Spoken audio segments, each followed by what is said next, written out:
Outwork Your Excuses, London, the year 2000. A stage full of lights, a room full of nerves. And somewhere backstage, an 18-year-old girl from Jamshedpur is standing there, not because she dreamed of a crown, but because she needed the prize money. That's it. That's the whole secret nobody tells you. She didn't walk into that pageant chasing glamour. She walked in chasing a way out, a way to fund an acting career nobody had promised her yet. And then, in the final moments, before her name was even announced, there was chaos. The producers couldn't reach the winner. A pause that felt like forever, stretching out in front of a watching world. And when the dust finally settled, Priyanka Chopra was Miss World, 18 years old. One of the youngest women to ever hold that title. A teenager from a small Indian city, raised by two doctors in the Indian Army, suddenly standing under lights meant for someone who felt ready for them. She wasn't ready. Nobody ever really is. Now here's the thing about moments like that. They look like the beginning of an easy story. They're not. They're the beginning of the hardest one. Because a crown doesn't hand you a career. It hands you a spotlight, and spotlights expose everything, including all the ways you're not ready yet. People assume a win like that opens every door instantly, that the hard part is over the second your name gets called. It isn't. The hard part is just getting introduced to you. That's where this really starts. Not with the win. With what came after it.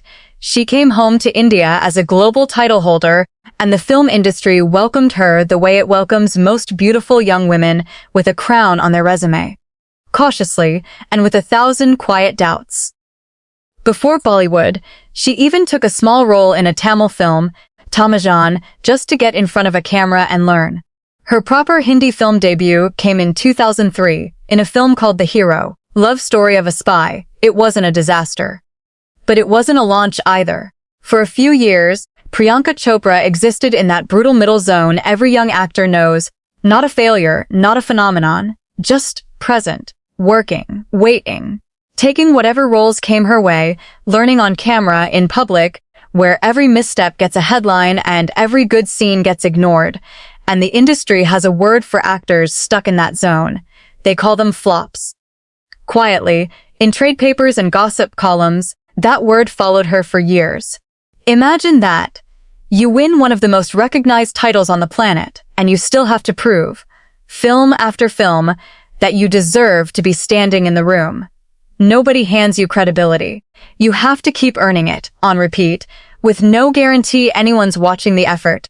Only the outcome. There's a very specific kind of exhaustion in that. It's not the exhaustion of failing once. It's the exhaustion of almost,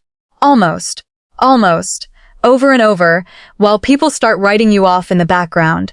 You can feel a room's opinion shift on you before anyone says a word. You can sense the moment casting directors start seeing you as safe, as decorative, as the girl with the crown, rather than the actress with the range. And the easiest thing in the world at that point would have been to accept the label. To become exactly what people expected, a pretty face who happened to win a pageant once, cycling through forgettable films until the offers quietly stopped coming altogether. That happens to people. It happens more often than the highlight reels ever admit. But here's what she didn't do.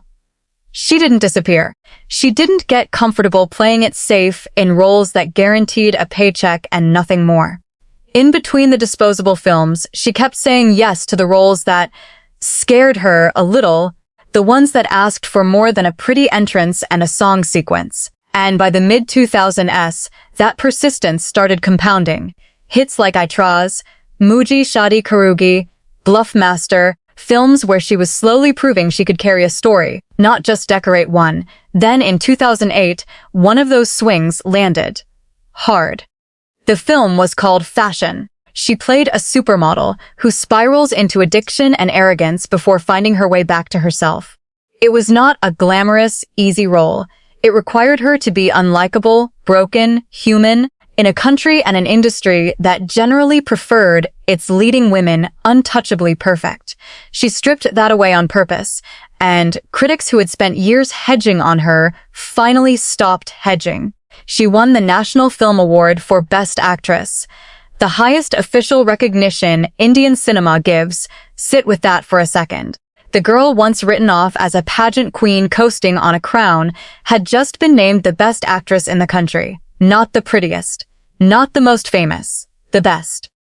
That distinction matters because it's the difference between being liked and being respected, and respect is the thing that's actually hard to win in an industry built on image. And here's the principle hiding inside that whole stretch of her life. The world will always be slower to believe in you than you need it to be. Slower to forgive your average days. Slower to notice your growth. Your job was never to convince them faster. Your job was to keep showing up in the gap between where you are and where you're going, until the gap closes on its own. She didn't get a fast yes. She earned a delayed, undeniable one. And there's a difference between those two kinds of yes that most people never learn until much later in life. A fast yes can be taken away just as fast. A delayed, earned one tends to stick. Now, most people would have stopped right there. A national award, blockbuster after blockbuster, real box office power in the biggest film industry in the world by volume.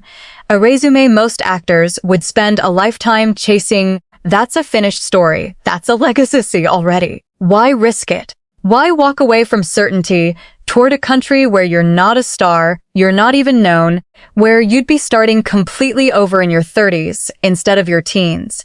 But somewhere in the years that followed, something in her started pulling toward the horizon again.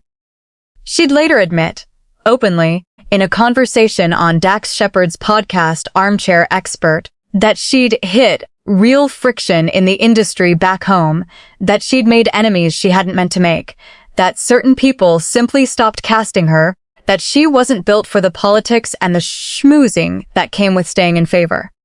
In her own words, she was tired of the game. So when a music industry contact, Anjula Acharya, spotted her and asked if she'd ever consider building a career in the United States, she said yes. To a total unknown.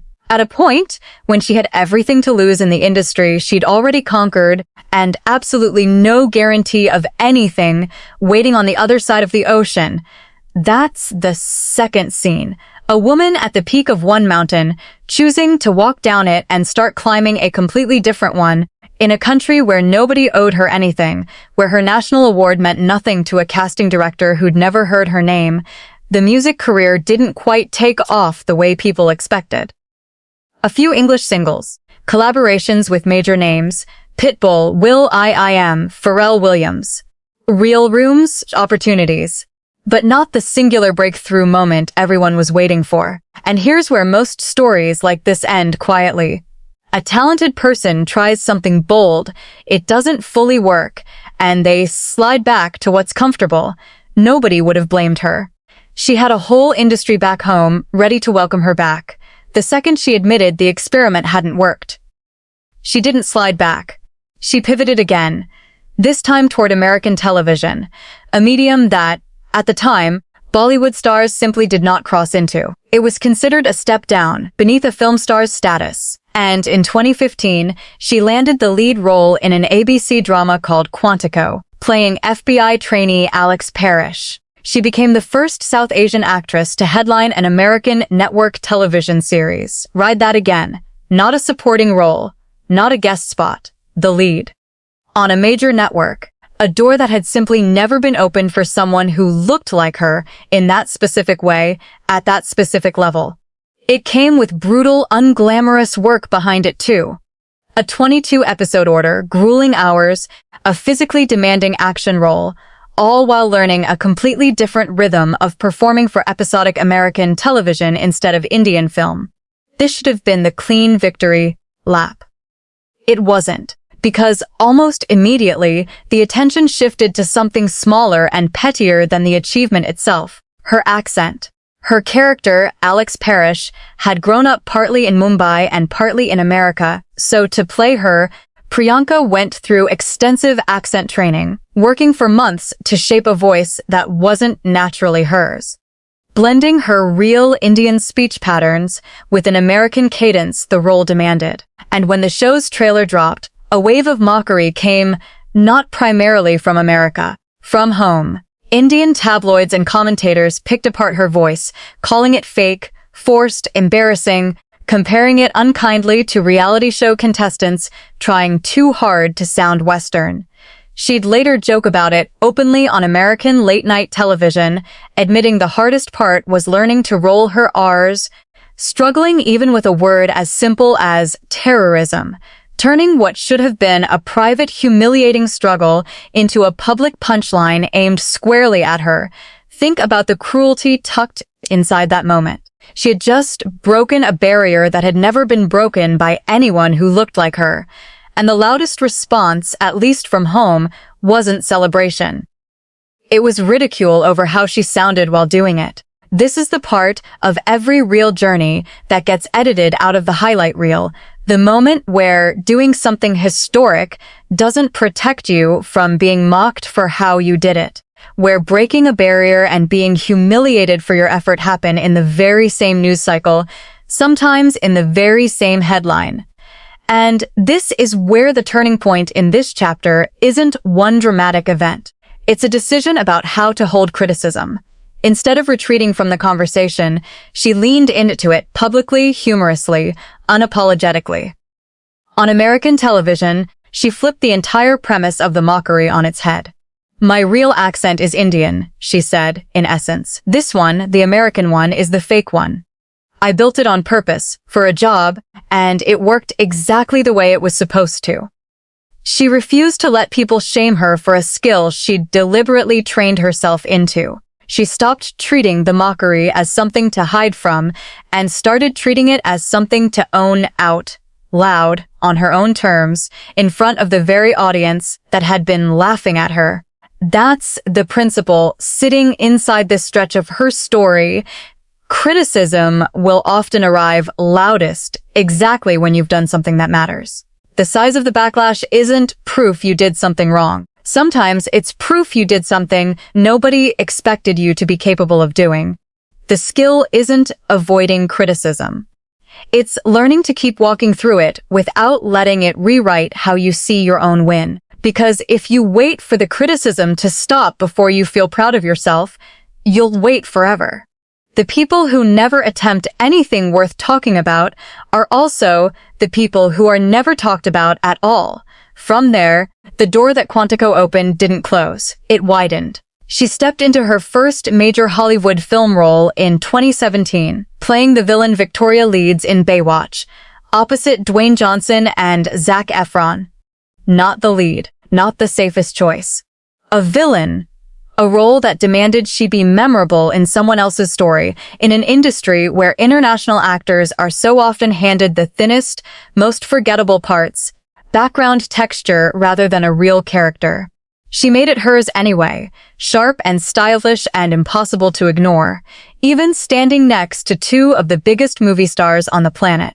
She didn't need top billing to matter on screen, and behind the scenes of all of this, the films, the show, the headlines, she was building something most of the coverage barely mentions.